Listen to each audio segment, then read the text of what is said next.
The man who invented the Frisbee asked to be turned into one after he died. That is not a joke, and it is not an exaggeration. It is exactly, literally, what happened to him.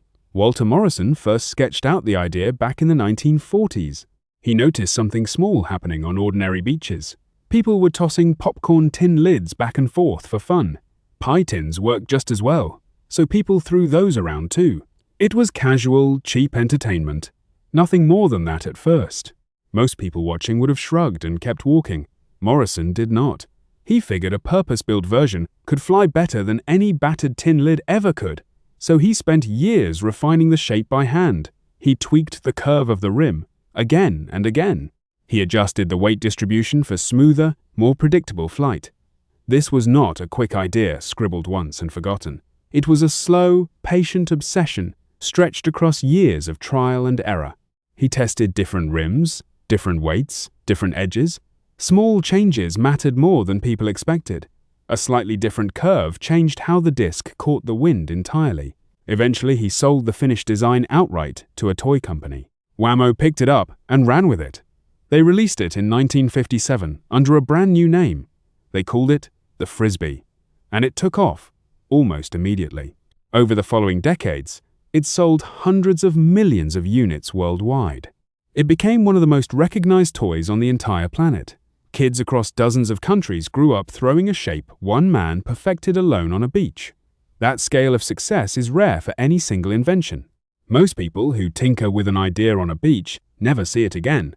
Morrison lived long enough to watch his creation become a permanent fixture of summer itself. He saw it in parks, in backyards, on beaches just like the one where it started. He became, in a real sense, a household name without most people ever learning it. But here is the part almost nobody expects from a story like this. When Morrison passed away in 2010, his family did something unusual.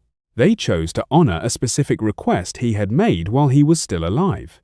Instead of a traditional urn sitting quietly on a shelf, they went a completely different direction. A portion of his cremated remains were mixed into a small batch of actual playable discs. These were not display pieces, and they were not sealed keepsakes locked behind glass. They were real, fully functional Frisbees, capable of being thrown across an open yard. Close friends and family members each received one as a deeply personal keepsake. It is the kind of tribute that only makes sense for a man exactly like this one. His entire life's legacy was something people throw casually across a park on a sunny afternoon. There is something strangely fitting about a man becoming the very object that made him famous, rather than just being remembered for inventing it.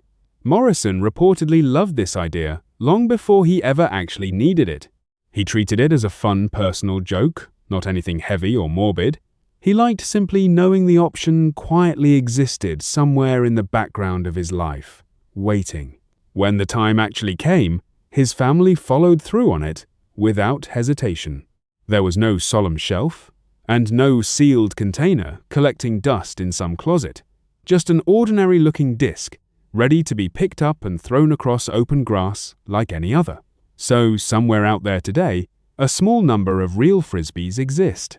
They sit in drawers and garages, indistinguishable from any other disc on the shelf.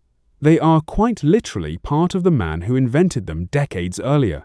They still work exactly like any other Frisbee pulled off a store shelf. They can still curve and glide through the air on a windy afternoon. They are still fully capable of one final flight through open air, just like the day they were made.